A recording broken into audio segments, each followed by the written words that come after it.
Para você que busca mais informações sobre os instrumentais utilizados em necrópsia, tanto os utilizados pelos técnicos de necrópsia quanto pelos auxiliares.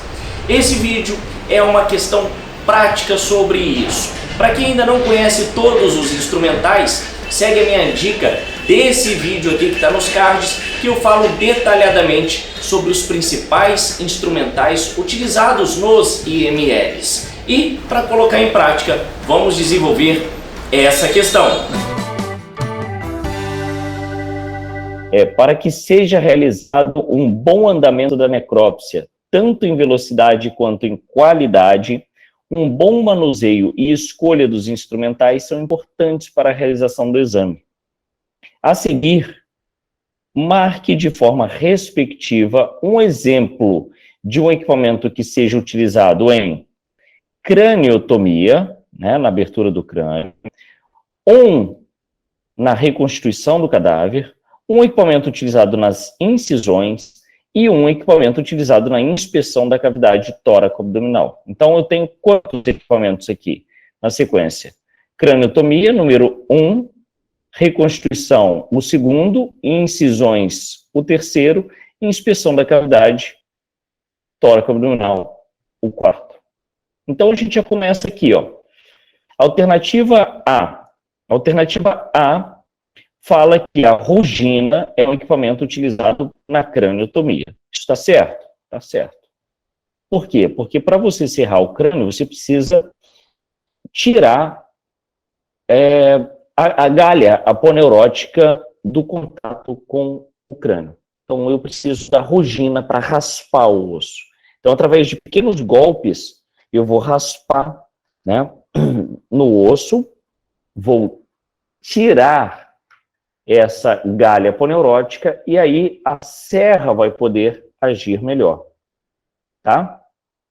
A serra vai poder agir melhor, porque se ficar com esse tecido sobre o osso, a serra não tem um bom poder de corte. Ela vai nos dentes da serra, vai se embolar com esse tecido, vai se envolver com esse tecido e não vai fazer o corte. Então, a rugina é muito importante, tá? Para a reconstituição, pinça anatômica do tipo dente de rato. Essa pinça, especificamente com dente de rato, ela tem uma precisão muito melhor. Então, para você fazer a reconstituição, ela te dá uma firmeza na hora de segurar a pele. Então, quando você precisa fazer uma reconstituição, você está com a sua agulha, sua linha e tudo, e você precisa de uma aderência melhor, de uma pegada melhor, você usa exatamente essa pinça, tá?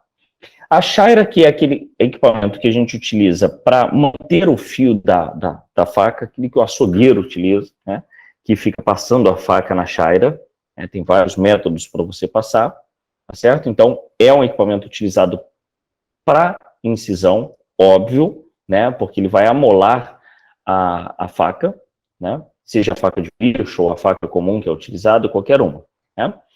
E a concha, que é inspeção da cavidade tóraco-abdominal. Claro, a concha é que eu vou coletar líquidos das cavidades ou até conteúdo gástrico. Então, a concha, semelhante a uma concha de cozinha, que é utilizada para isso. Líquido, um líquido que eu queira coletar, um sangue, por exemplo, conteúdo do estômago, um líquido de uma ascite, eu quero retirar aquilo para poder fazer reconstituição, ou utilizar a concha, certo? Então, pronto. Na alternativa A, a gente já chegou à resposta, né? Na alternativa A, a gente já chegou à resposta. Interessante, né? Então, vamos para B. A B diz que a serra elétrica ela é utilizada para craniotomia. Ela é utilizada para craniotomia. Sem dúvida nenhuma, né? Pode ser a serra elétrica ou manual. Normalmente, né, se utiliza a manual, mas a elétrica é uma boa opção. O escopro para reconstituição. Está errado, né? Por que o escopro para reconstituição está errado? Porque ele é muito importante na retirada da calota craniana, tá?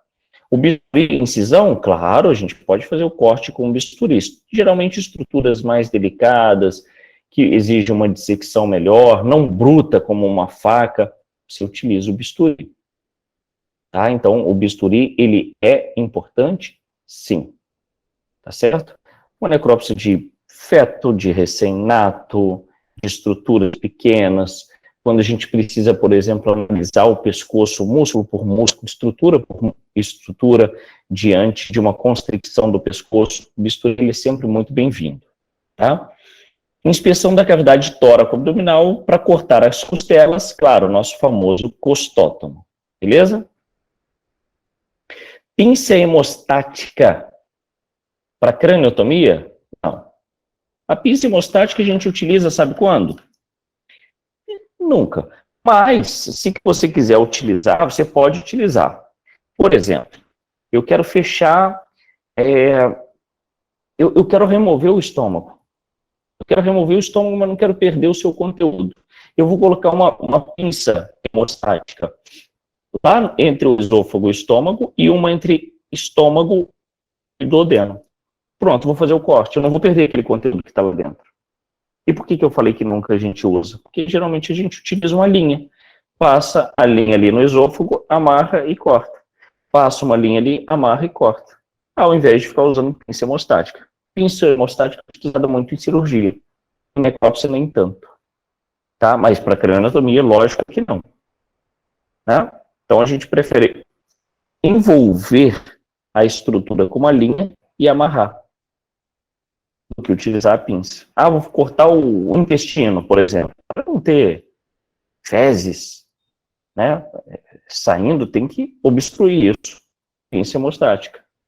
Pode? Pode. Mas geralmente a gente amarra. Certo? Então, errado aqui. O tecido de algodão na reconstituição, pois é, usa. O cérebro, por exemplo, você envolve ele para a cavidade craniana, você envolve ele com tecido para colocar lá. Ou você tritura ele para descartar, né? Ou você envolve num tecido, coloca na cavidade craniana para fechar, entregar o corpo ali com o encéfalo ali dentro. Tá? A faca de Virchow, que é uma faca específica de necrópsia, para corte, para incisão, e o raquítomo, ele dá um acesso, como o nome diz, né? Ele corta os arcos vertebrais para dar acesso ali à coluna vertebral, né? Para acessar a cavidade medular, tá? Então, ele é bem interessante mesmo para isso. Craniotomia serra manual é importante, na alternativa D, tá certo. O osteótomo ele é para craniotomia, ele é para abertura do crânio, retirada da calota craniana. Então, tá errado aqui, né? Não é para reconstituição. A pedra de achar, né, tem uma função parecida com a chaira, mas a pedra ela dá o fio, né? A chaira mantém esse fio. E o enterótomo, né, que ele ajuda a inspecionar a cavidade tóraco-abdominal, sim, que é aquela espécie de tesoura que tem um capuz que guia você cortando uma estrutura sem danificar essa estrutura, seja um estômago, uma traqueia, laringe, esôfago, né, intestino. Então, o enterótomo ele ajuda nessa inspeção. Um martelo de Ajek, não sei se é assim que se pronuncia, mas o cabo dele ele é muito importante para ajudar na retirada da calota craniana também. Então, ele ajuda na craniotomia, não está errado, tá? A agulha, na reconstituição, óbvio, né, junto com a linha, é fundamental na reconstituição. O cepo, que é um apoio que fica por baixo do cadáver, da cabeça ou do tórax, para melhorar o ângulo de trabalho, tá? E aí favorecer a incisão. E o cinzel, que é a mesma coisa que o osteótomo, mas então é para abertura da cavidade craniana, é para craniotomia, né? E não para inspeção da cavidade tóraco-abdominal. Então, essa questão, a alternativa certa é a alternativa A, que foi de A, acabou acertando.